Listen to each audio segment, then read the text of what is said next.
The Silk Road of Asia leads far into the west.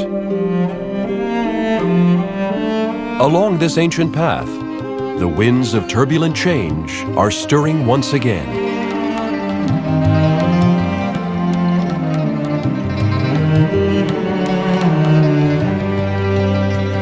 The Silk Road stretches all the way from Xi'an, China, through the Middle East to Rome, Italy. In this episode, we will take you on a journey through the Arabian Peninsula. A long time ago, frankincense, the most precious of incense, made its way across the desert along the Silk Road. Through the frankincense trade, the ancient kingdom of Sheba prospered, presided over by the legendary Queen of Sheba, renowned for her beauty and wisdom. The mystery behind her legend is about to be unraveled. The Yemeni, said to have descended from the Sheba civilization, take great pride in their roots. Yet today, they are living a harsh existence.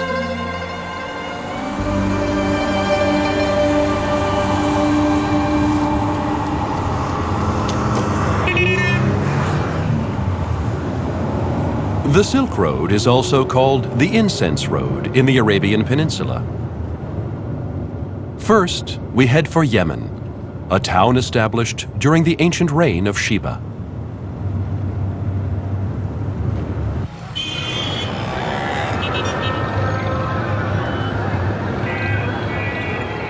Old Sana'a is a city with a history of nearly 2,000 years. Home to the world's oldest skyscrapers, the entire town, with 5 kilometers periphery, is designated a World Heritage Site. The town is encircled by ramparts 10 meters tall. Long ago, this Silk Road town, a strategic stop where merchants met to sell their wares, was constantly under the threat of looting.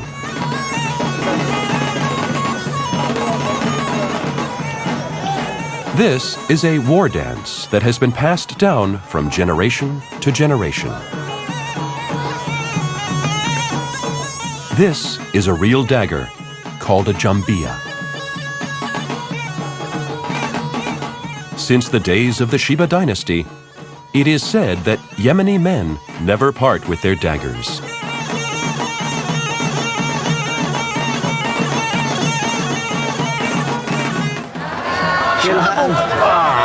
وإذا بقيت معي تشعر إذا بقيت معي لا لا لا لا لا لا ممنوع ليش؟ هذا مش ممكن ليش؟ يحس نفسه ناقص ما انت راح جنبي انت راح تحرق.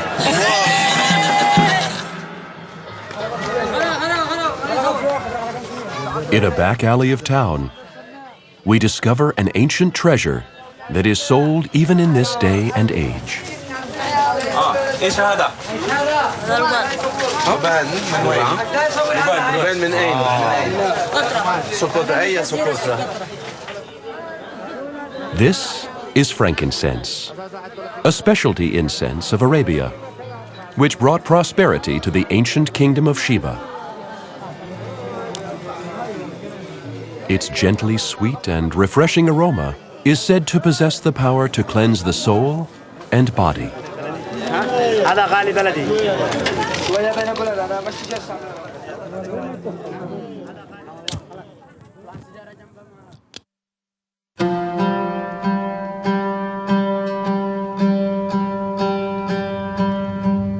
Frankincense is tapped from a special tree that grows wild in the deserts of southern Arabia. It grows only in certain regions of the world.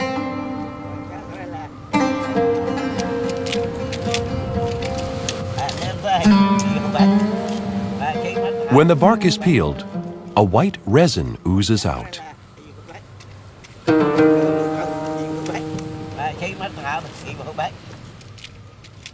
You must wait 2 weeks for the resin to naturally harden. Shining with amber brilliance, frankincense is formed. This method of harvesting frankincense was considered a secret, taught to a limited number in the days of ancient Sheba. In ancient Greece and Rome, precious frankincense, regarded as an essential item for religious rituals, was traded with equal value to gold. Frankincense was carried along the Silk Road to distant Mediterranean shores. The ancient kingdom of Sheba was founded on these riches.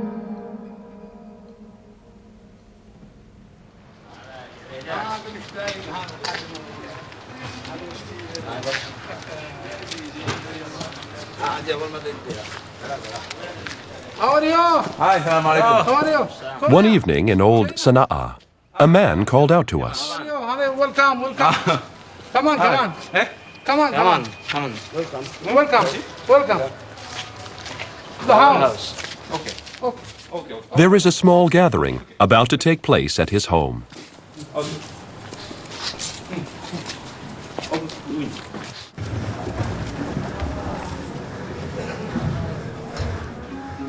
On the uppermost floor of the house, there is a large hall where people come to gather after work.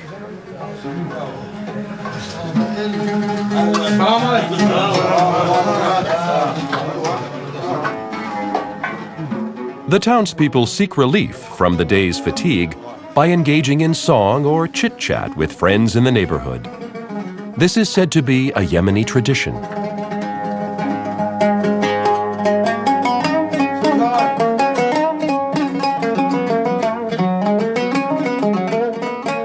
The one item these gatherings cannot do without is frankincense.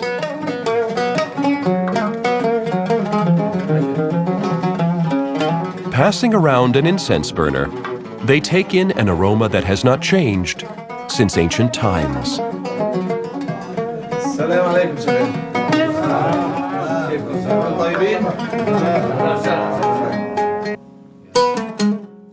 The song that the people start to sing is one in praise of the legendary Queen of Sheba. أمي أم اليمن أمي أم اليمن في داخل القلب حبك في الفؤاد استبان أم اليمن من قبل بلقيس وروى والعظيمة سما يا كاتب التاريخ سجل بكل توضيح يا كاتب التاريخ سجل بكل توضيح انت الأصل والفصل والروح والفن من يا يمن.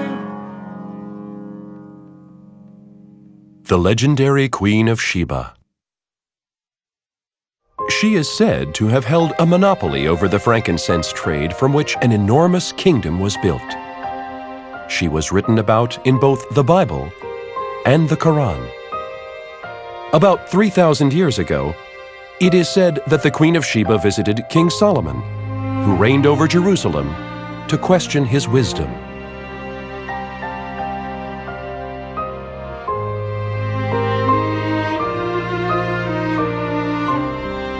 On her visit, she led her own camel caravan and brought vast quantities of frankincense as a gift. The people of Jerusalem were amazed at her wealth.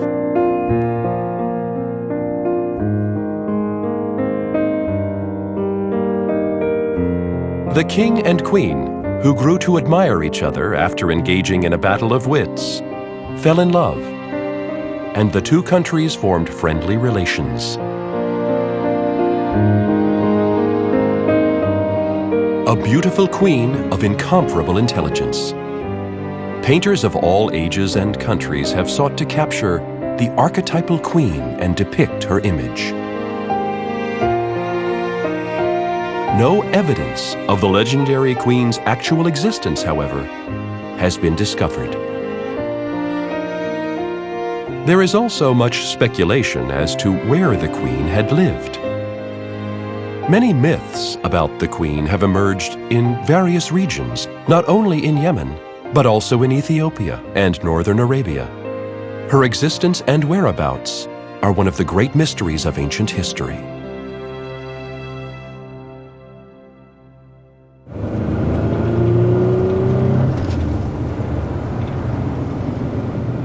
"4 hours from the town of Sana'a by car. We have heard that an excavation that has attracted worldwide attention is now underway, and decide to head over to the site. We may find a clue that will unlock the mystery behind the legend of the Queen of Sheba." On site, research is being conducted in the broiling heat of nearly 50 degrees Celsius. Assalamu alaikum. اهلا اهلا Are you Dr. Osman? اهلا سهلا اهلا This is Dr. Osman, the archaeologist heading the excavation. حضرتك دكتور عثمان؟ الدكتور عثمان اهلا وسهلا. For 20 years, he has been searching for hard evidence to affirm Sheba's existence.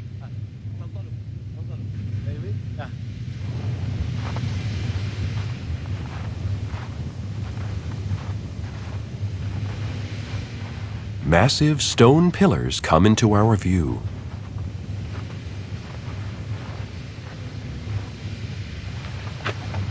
هذه 8 أعمدة، والمدخل الرئيسي المعمد. هذا معبد الملكة بلقيس، وهو معبد أوام. The Queen of Sheba is believed to have visited King Solomon about 3,000 years ago. The doctor presumes that the ruin was built around that time.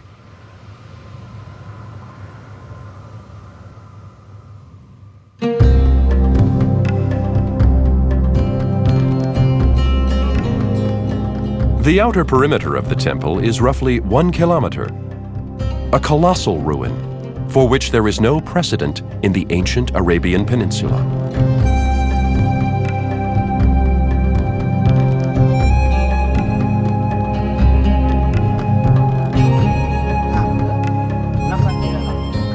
We are the first camera crew ever allowed to film inside the ruins.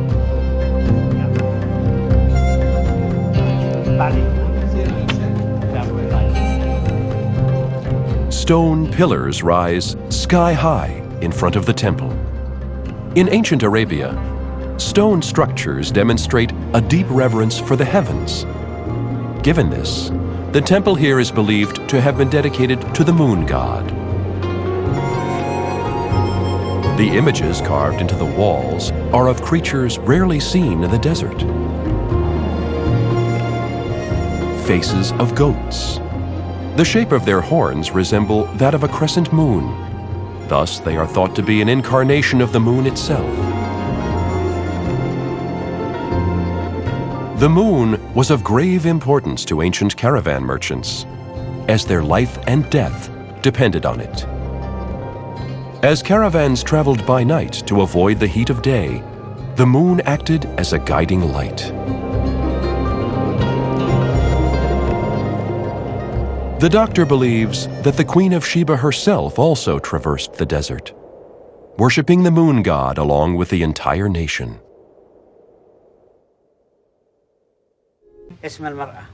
The queen was said to have great influence throughout Arabia. Dr. Osman has discovered an artifact which suggests that this was once an important location for the queen. A stone inscription in ancient Arabic. Researchers work to decrypt an alphabet that had vanished more than 1,000 years ago. قدموا للمكان فهوا بعل أوام قدموا للإله المكة سيد معبد أوام بن ابن من بن همدان على من همدان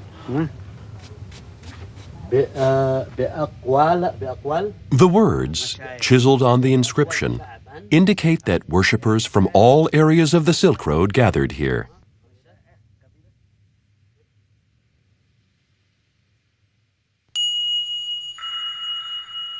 In support of this theory, several different variations of stone carvings have been found along the temple's periphery.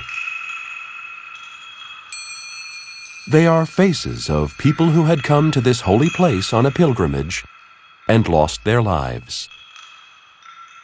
Significant differences in hairstyles and bone structures reveal that the pilgrims were made up of a great many races and ethnicities.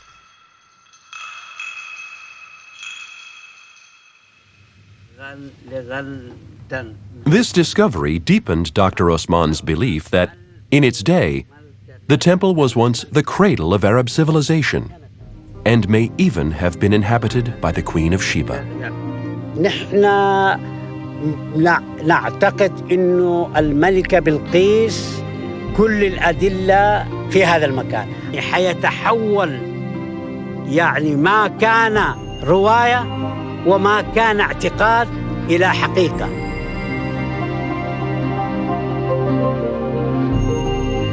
From the doctor's 20 years of research, the true identity of the temple from the Sheba dynasty, one of the mysteries of ancient history, is becoming ever clearer.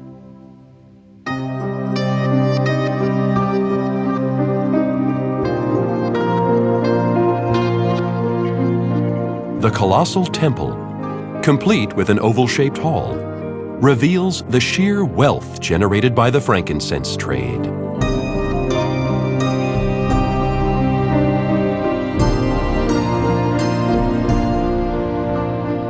Pilgrims gathered from all regions along the Silk Road, traversing the desert.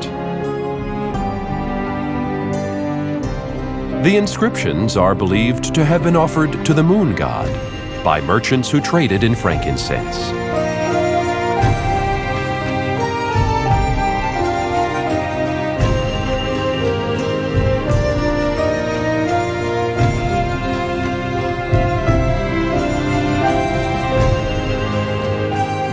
The temple grounds were filled with the scent of the frankincense offerings to the deity.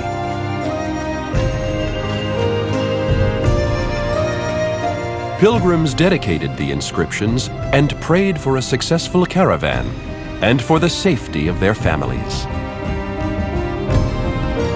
Before setting off on her journey to meet King Solomon, the Queen of Sheba herself may have worshipped here, immersed in the aroma of frankincense. The legendary temple of the Sheba dynasty. In the 7th century, frankincense trade had dramatically subsided due to the rise of Islam, which did not make use of frankincense in religious rituals, and the temple grounds were eventually engulfed in sand. With the passing of thousands of years, the resurrected temple seems to be saying something to the people of today.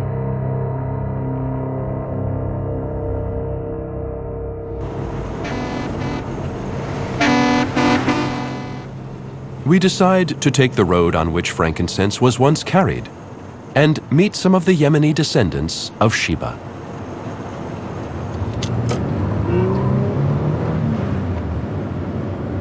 Terraced fields sprawling among the mountains come into sight.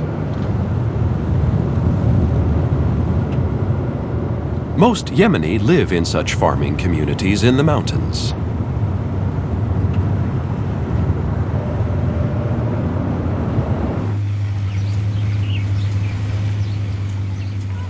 As we go deeper into a village, we see houses made of stones and bricks lining the roads.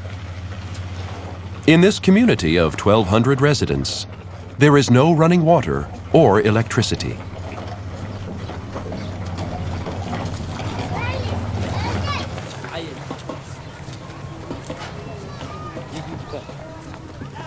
We hear the beating of drums emanating from the village square.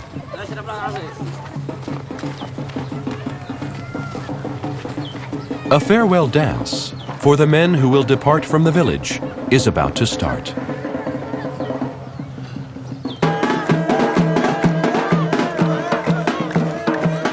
The men are all bound for neighboring oil-rich Saudi Arabia in search of work.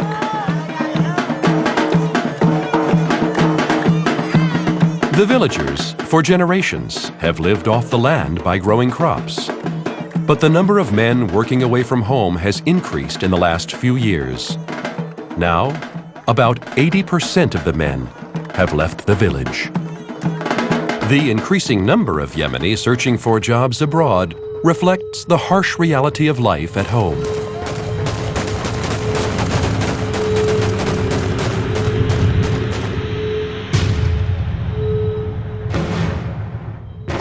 During the Cold War, Yemen was split into northern and southern factions and engaged in a fierce civil war until some 10 years ago.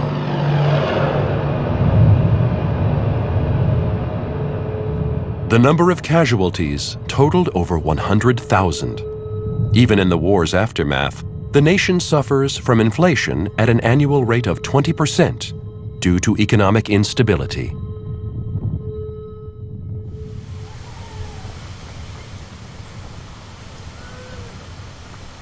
In a remote village, nestled in the mountains, income generated from this small field is limited. Villagers claim that they can hardly make a living under such severe inflationary conditions resulting from the civil war. هل ما يكون لك خلفية علمية لكن حال ما نصبح دحين زي ما دحين خلاص العجورة هناك ب 25 ريال قد أحضرها ب 2000. موت الحرمة هنا في الطريق وداخل ما فيش يعني الناس يشتوا هنا مثلا مراكز صحية. هذا يعود إلى سبب البطالة ومشكلة الفقر، ولذلك تجد أن كثير من اليمنيين يغادروا البلد. On this day, another man is about to leave the village in search of work. His name is Mahmoud Zaid. He is 35.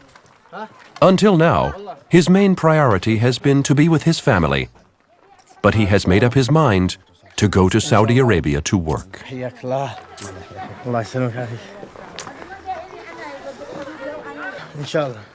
His reason for leaving home is to earn money for his children's education. His eldest son, Muhammad, is 10 years old. His dream is to become a teacher one day. Yet they have no money to put him through advanced schooling and continue his studies.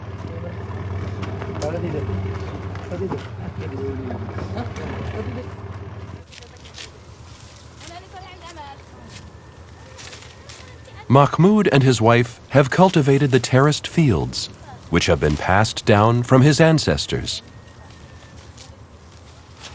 They have supported their 4 children by growing corn.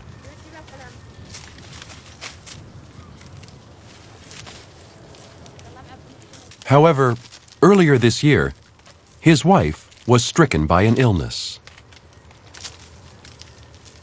Income from farming the terraced fields did not come close to covering children's school fees and his wife's medical expenses.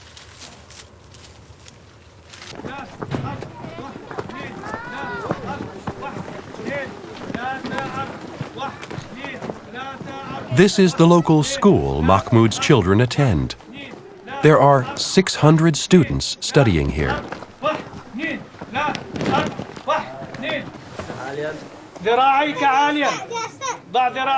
The school is run by pooling funds the villagers have earned through migrant labor.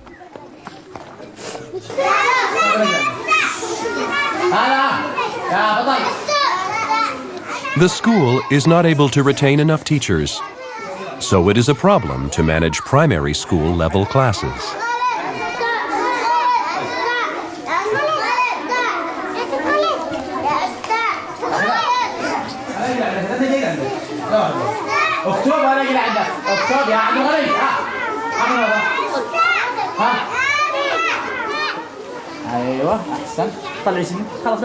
In order for Mahmoud's children to continue their studies, they must commute 2 hours by bus to a school in the city.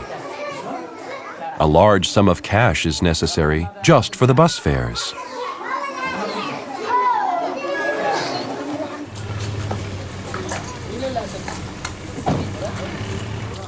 It is about time for Mahmoud's departure.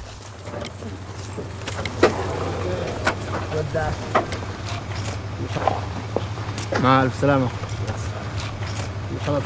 ان شاء الله.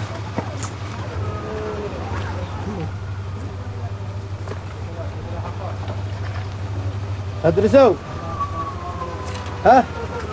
He hands out money to his children to buy school supplies from the little money he has in his travel fund.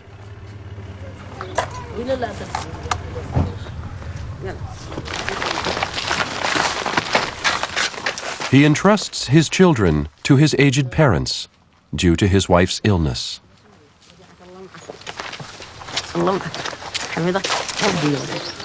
حفظك الله. امين. الله يفتح عليك. امين ان شاء الله. يعطيه حاجه. امين ان شاء الله يا رب. ما تحتاج شيء الا شيء من هناك. مو شيء ما يعافيك. الله يعافيك سلمك.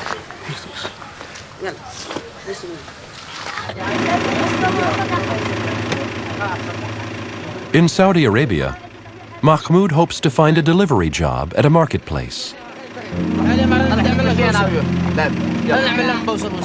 He plans to work there for 2 years before returning home. يلا تعال يا يعقوب طلع دخل معك. اعمل له بوسه بس.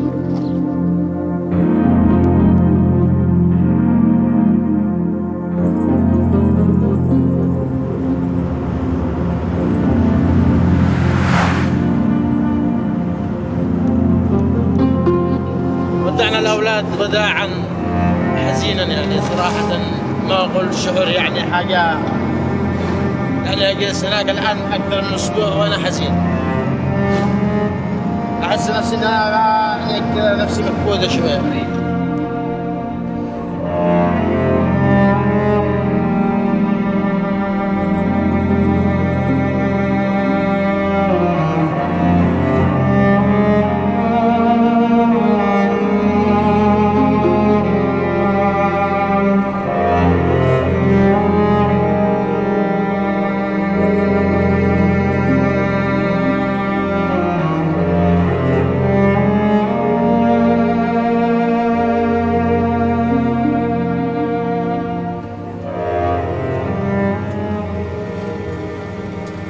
"14 hours have passed since he left his hometown. Having made several bus connections, he has arrived at the border with Saudi Arabia.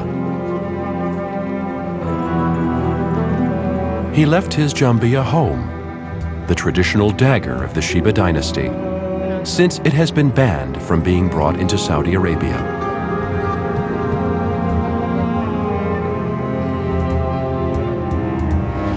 ان شاء الله نجمع على فلوسنا ونبني مستقبل ان شاء الله للاولاد، نبني لهم بيت.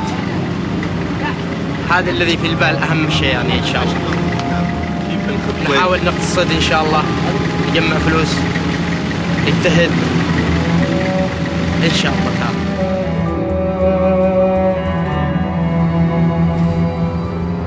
At present, there are about 500,000 Yemeni working in Saudi Arabia.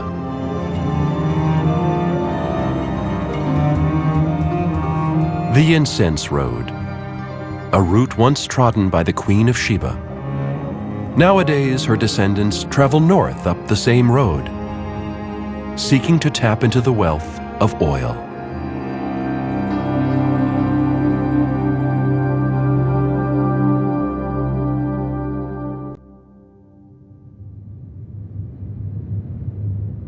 When you step into Saudi Arabia, one of the world's largest deserts lies sprawled out ahead. We will cross this vast desert wasteland where, long ago, frankincense caravans were said to have lost their way and cost many lives. We encounter a group of camels in the desert.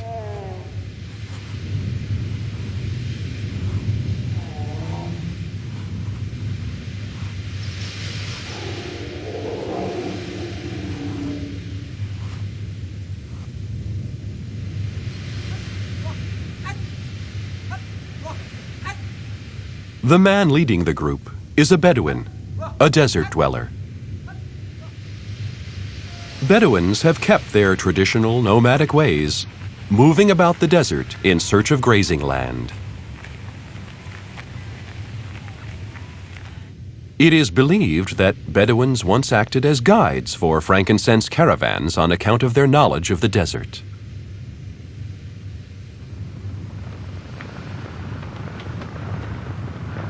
We called on the master of the camel herd.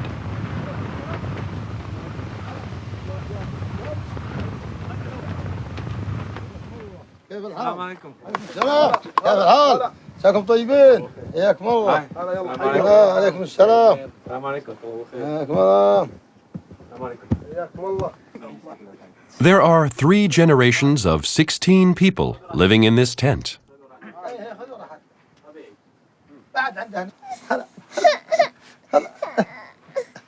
The patriarch of the family is Muhammad Asaili, age 70. While their fellow Bedouin have gradually relocated and settled into towns, they have adamantly preserved their traditional lifestyle. والله أنا تضايق من أكل العج ومن مقعد في ويجينا القيض ويجينا حر ويجينا لا عندنا مكيفات ولا عندنا شيء، لكن لقني بدوي وأنا ذا عمري وشايب وفي البداوة تشجعني حلالي والحياة والمطر، ما أحس إن عادني ولد في نفسي، أحس إني ولد. عبد الله. هلا. إنتاجه هدي سنة مو متوخر ولا؟ لا سلامها من أحسن شيء. تركوا البئر تركوه. Muhammad keeps about 50 camels. In Saudi Arabia, camels are popular as recreational animals. Thus, camels with good fur can command a price of more than $10,000.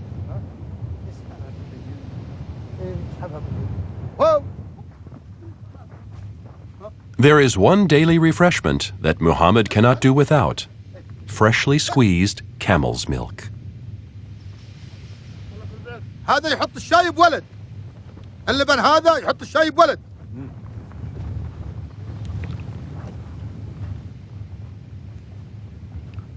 هذا لبن النوق، أنت تسمع أحلى من ذوق، لبن النوق أحلى من ذوق. امنحه.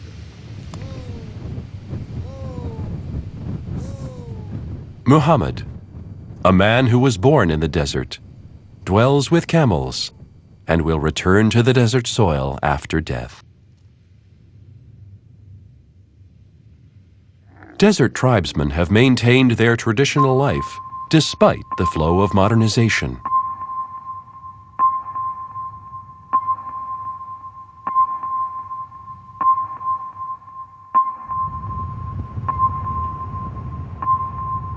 As we move deeper into the desert, flares from oil wells are spotted in the distance.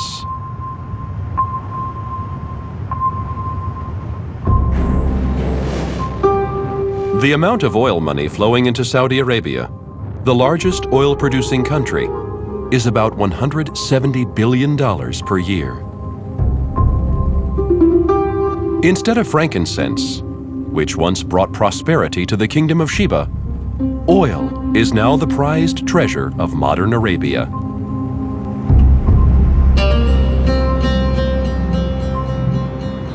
We arrive at Jeddah, the second largest city in Saudi Arabia. The city that once flourished in days of yore from the frankincense trade is now bubbling over with unprecedented economic prosperity through a jump in crude oil prices. As the night wears on, the town becomes ever livelier.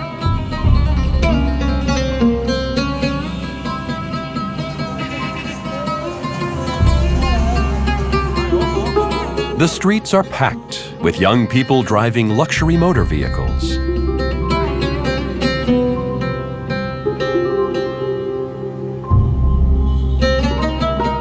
They are headed for a mega shopping center. The number of shopping centers has doubled in the last 5 years, resulting in more than 60 within city limits. You can find just about any Western designer goods, such as handbags and jewelry, at these shopping malls.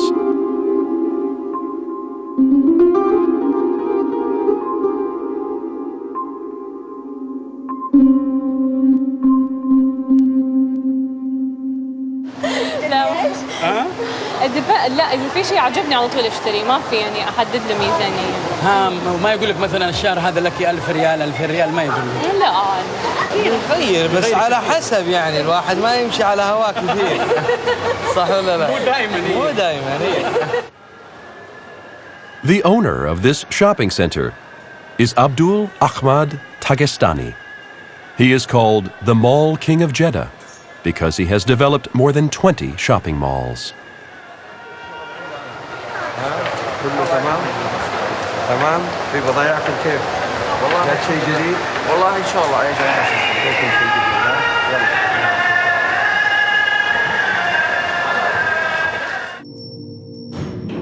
Abdul Ahmad, who claims that oil money has afforded him unlimited possibilities, invited us to his brand new home.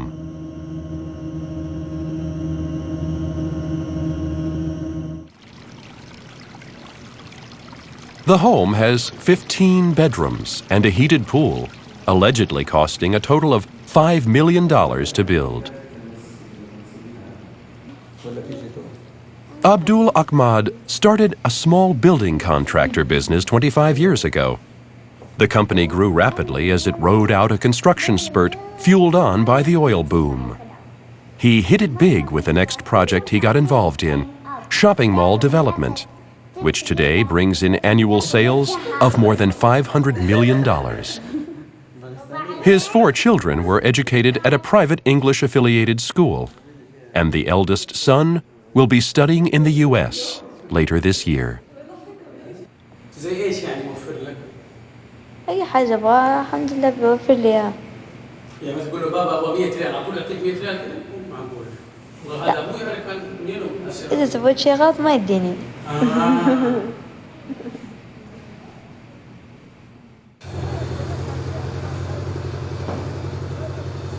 Abdul Ahmad inspects the construction site of an upcoming shopping mall every day.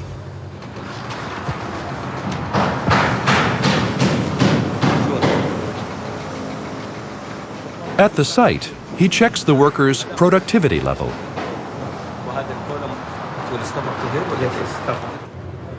All the workers employed here are migrants from other countries. Even though their wages are 1/3 that of an average Saudi Arabian, the Yemeni and others from neighboring countries pour in en masse. He says that it is important to continuously screen the laborers and retain the best ones.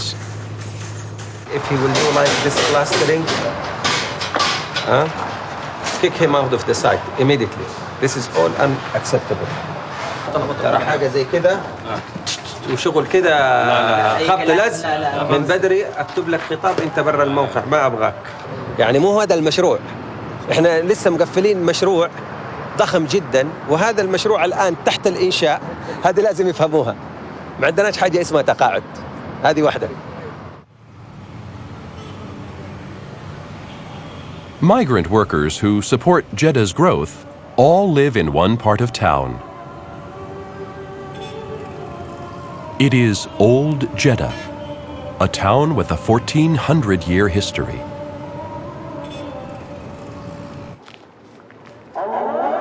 Before the oil boom, this area was once a prosperous center of town. Today, however, Saudi Arabians have moved to and live in the suburbs.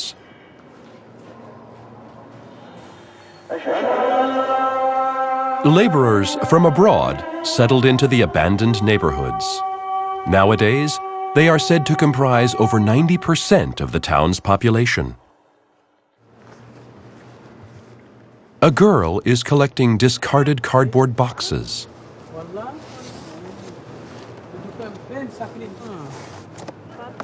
She tells us she's come from Somalia in Africa a month ago. كيلو ولا بالحبة بيعه؟ كيلو 5 كيلو ريال. يعني حترجعوا الصومال ولا تجلسوا هنا كمان؟ عادي نحن هيك بنروح.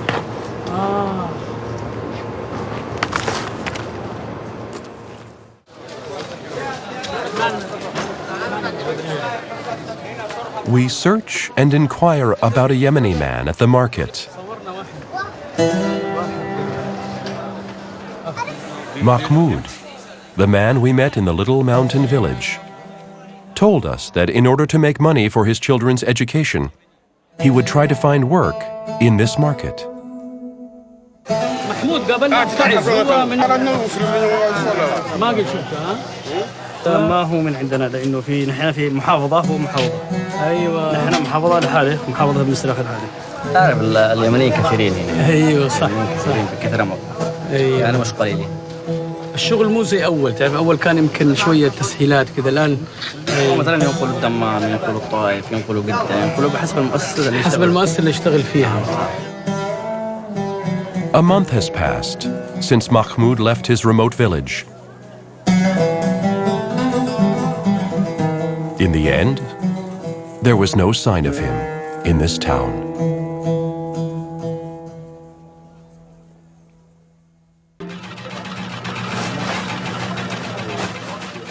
In the marketplace, there is a bread factory whose lights do not dim even after 10 p.m. All those working here are Yemeni men.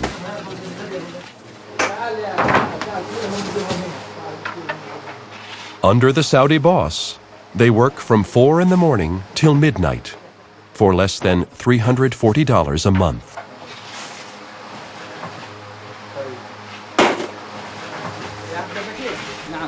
A worker's quota per day is roughly 5,000 bread.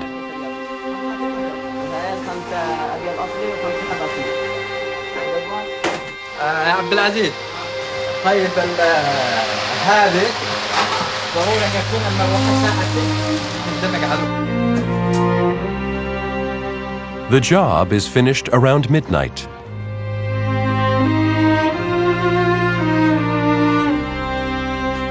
Four men sleep in a tiny room without running water.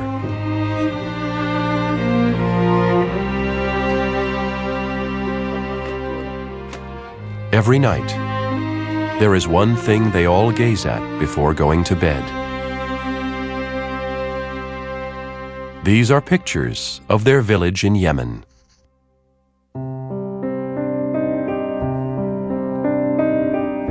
Depicted in the photographs are the lush, terraced fields that have been passed down to them from their ancestors.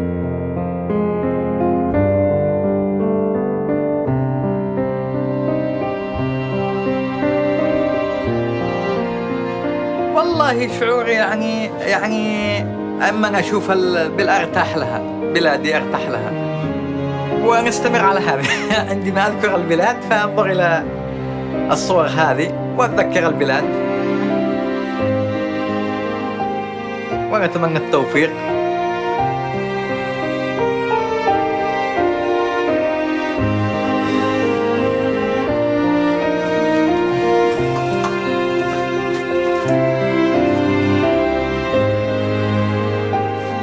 The Yemeni, who suffer the wounds of civil war, continue to work hard while living apart from their families. From the far corners of an oil boom town, the descendants of Sheba dream of the day they will return to the villages in their homeland.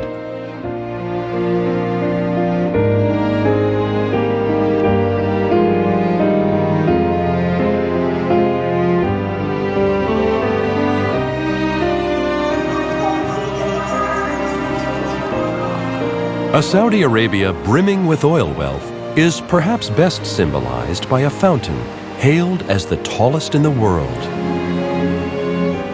Jet engines, which use a large amount of fuel, spurt water to heights of 260 meters. The mouth of the fountain is modeled after an incense burner, a symbol of an ancient Sheba kingdom no longer in existence.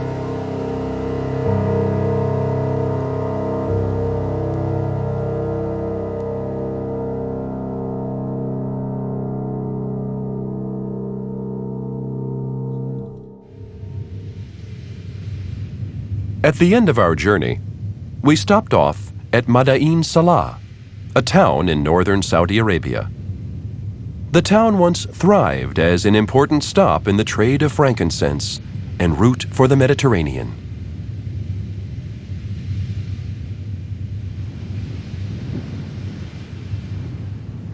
Today, however, all that remains in the region are immense mausoleums carved out of rock. They are the burial sites of ancient merchants who enjoyed their prosperity.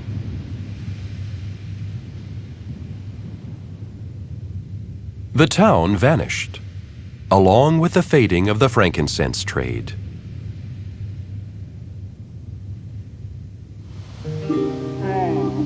We discover a group of Bedouin, the nomadic people of the desert, near the tombs. The tribespeople are not aware that a town bustling with trade once graced the land. Instead, they sing for us a folk song, handed down from a distant age.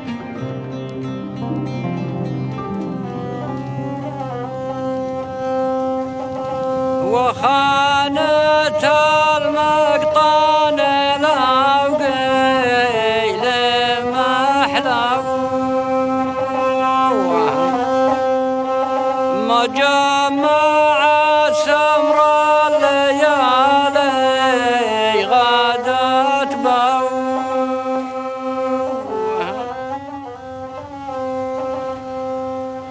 لو والله ما صار للبعد له مركبا كانها زلبا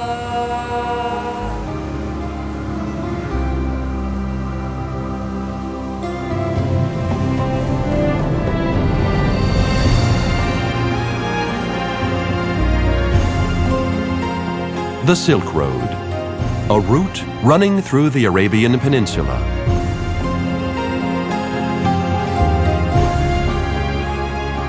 The people of the Queen of Sheba roam these roads that once transported frankincense, seeking riches from oil.